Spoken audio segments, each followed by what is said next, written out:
Sous la présidence de M. Roger Barreau, ministre de l'Environnement, de l'Eau et de l'Assainissement du Burkina Faso, Ouagadougou accueille du 26 au 28 juin 2025 le forum régional des parties prenantes du programme d'impact sur les zones arides mis en œuvre dans 11 pays d'Afrique et d'Asie sous la coordination de la FAO. Placé sous le thème « Restauration des paysages des zones arides en Afrique de l'Ouest, défis et opportunités », ce forum régional est un excellent cadre d'échange et de réflexion. Au menu, des communications thématiques, exposés des résultats de projets nationaux, visites terrain de bonnes pratiques. Nos remerciements au FEM, à la FAO et à l'UICN.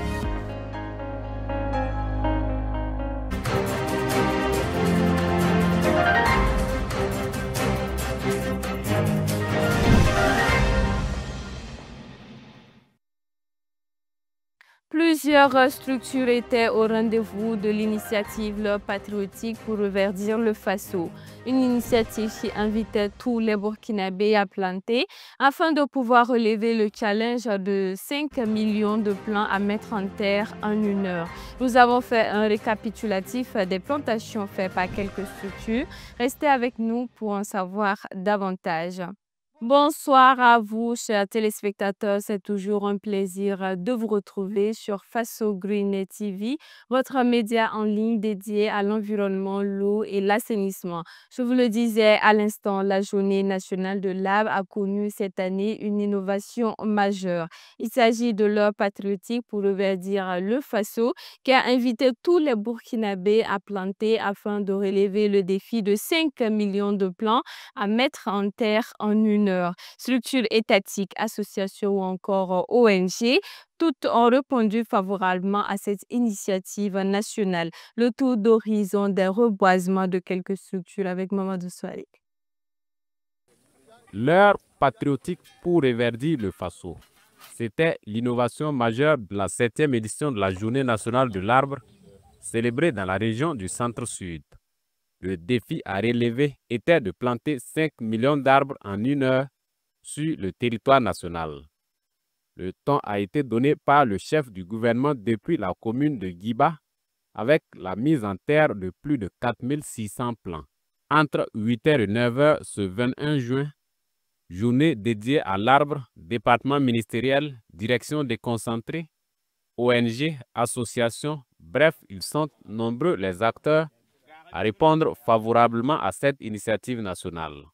L'Agence nationale des évaluations environnementales, par exemple, a mis en terre 100 pieds de caïcédra sur la voie de contournement dans la commune de Komsilga. Pendant ce temps, sur cette même voie de contournement, cette fois-ci côté commune de Pabré, ce sont environ 1500 plants composés essentiellement aussi de caïcédra qui ont été mis en terre par la Direction générale de l'économie verte et du changement climatique. L'initiative Grande Muraille Verte pour le Sahara et le Sahel de son côté a accompagné la population de Tangsega dans le Kourouégo avec 100 plants en plus de la clôture du site de reboisement. Au titre des autres départements ministériels, celui en charge de l'agriculture, par exemple, a répondu à l'appel depuis le site de la société d'État Faso Goulgo avec la mise en terre d'au moins 300 plants utilitaires. Les associations comme celle des femmes environnementalistes du Burkina Faso ne sont pas également restées en marge de l'élan patriotique. L'association a mis en terre au total 100 plants dans 2 écoles situées respectivement à Balkoui et Kouba. Toutes ces structures, parmi tant d'autres, ont apporté leur contribution à l'atteinte de l'objectif de l'heure patriotique pour reverdir le Faso, qui est la mise en terre de 5 millions de plants en 1 heure. En l'absence de données globales de façon officielle pour l'heure, cette importante mobilisation porte à croire que les résultats pourront être atteints. Et puis, Roger Barreau, ministre de l'Environnement, de l'Eau et de l'Assainissement, a procédé ce mardi 24 juin à Ouagadougou à la signature d'un mémorandum d'entente sur la gestion durable des déchets solides et liquides avec la société Jospong, groupe basé au Ghana. Un partenariat qui montre la volonté des 2 parties à renforcer les échanges et surtout le transfert de technologies dans le domaine de la gestion durable des déchets. Des précisions dans cet élément. Et c'est fait. Le gouvernement burkinabé, à travers le ministère en charge de l'environnement, a signé ce 24 juin un mémorandum d'entente sur la gestion durable des déchets au Burkina Faso avec le groupe Jospang basé au Ghana. Cette signature fait suite à un voyage d'études sur la gestion durable des déchets au Ghana, effectué du 22 au 25 avril dernier par des techniciens du ministère en charge de l'environnement. Séjour pendant lequel la délégation a pu constater de visu les activités menées par le groupe Jospang en matière de traitement des déchets. Sur place, la délégation a pu voir également l'état d'avancement du Ghana en ce qui concerne la gestion durable des déchets. Dès lors, les échanges ont été engagés entre les deux parties pour une collaboration future visant à appuyer le Burkina Faso dans la gestion durable des déchets solides et liquides produits dans les grandes villes. Au nom de son Excellence, Monsieur le Premier ministre chef du gouvernement, nous remercions le PDG de Jospang Group pour leur engagement aux côtés de l'État burkinabé afin de concrétiser l'un des schémas d'action de son Excellence le Président du Faso. Comme il le disait, celui qui aime son pays le garde propre.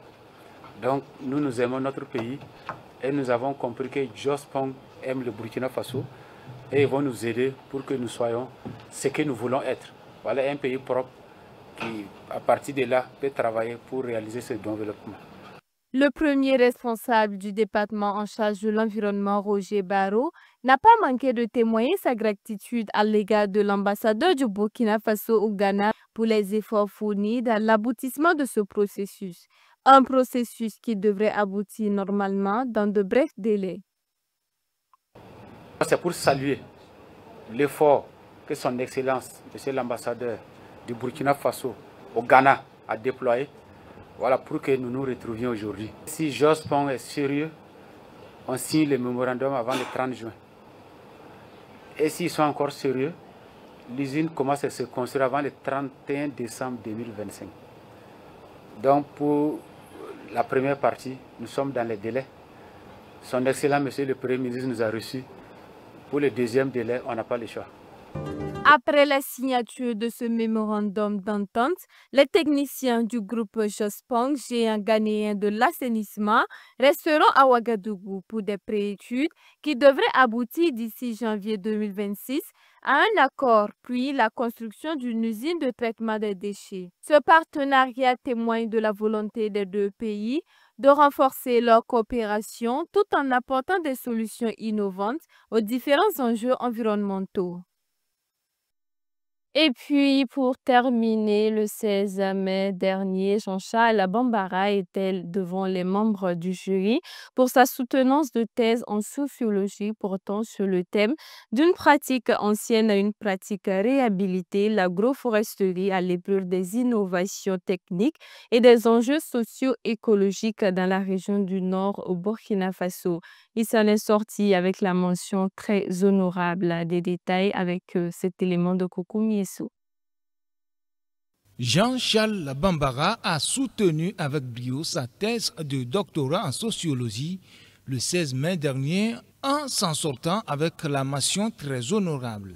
C'est devant un jury présidé par le professeur Al-Kassoum Maïga que ce cadre du ministère en charge de l'environnement et plus précisément de la Direction générale des études et des statistiques sectorielles a présenté les résultats de sa recherche portant sur le thème d'une pratique ancienne à une pratique réhabilitée, l'agroforesterie à l'épreuve des innovations techniques et des enjeux socio-écologiques dans la région du nord du Burkina Faso.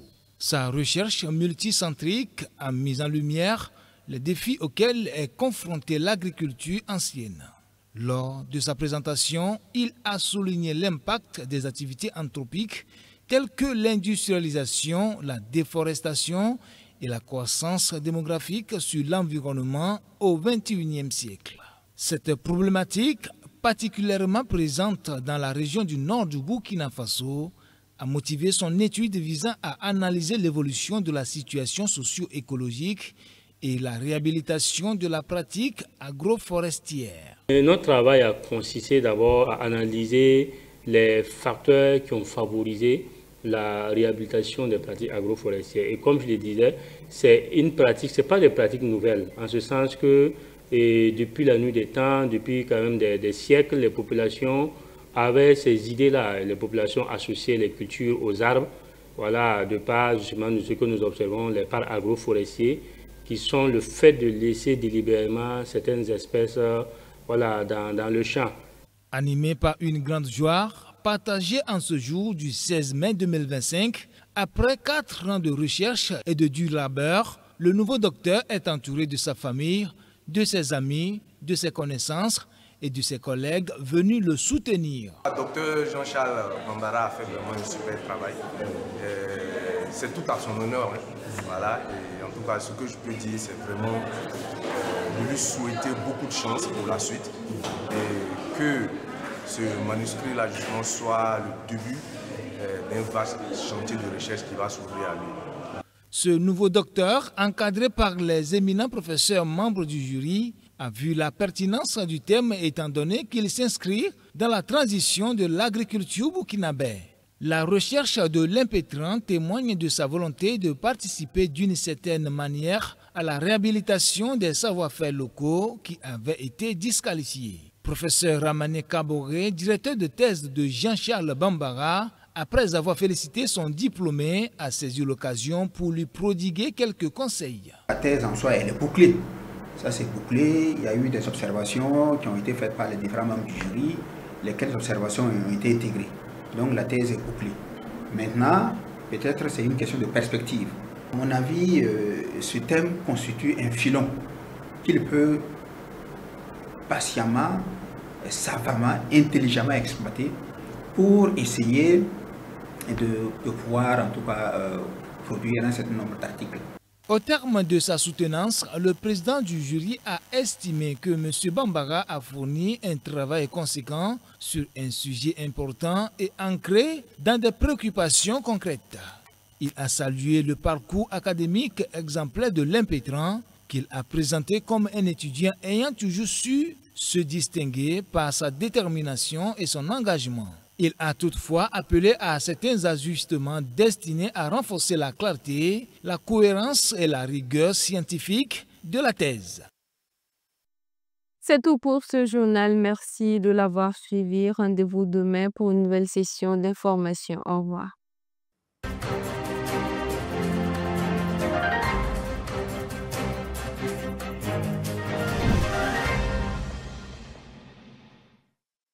Sous la présidence de M. Roger Barreau, ministre de l'Environnement, de l'Eau et de l'Assainissement du Burkina Faso, Ouagadougou accueille du 26 au 28 juin 2025 le forum régional des parties prenantes du programme d'impact sur les zones arides mis en œuvre dans 11 pays d'Afrique et d'Asie sous la coordination de la FAO. Placé sous le thème « Restauration des paysages des zones arides en Afrique de l'Ouest, défis et opportunités », ce forum régional est un excellent cadre d'échange et de réflexion. Au menu, des communications thématiques, exposés des résultats de projets nationaux, visites terrain de bonnes pratiques. Nos remerciements au FEM, à la FAO et à l'UICN.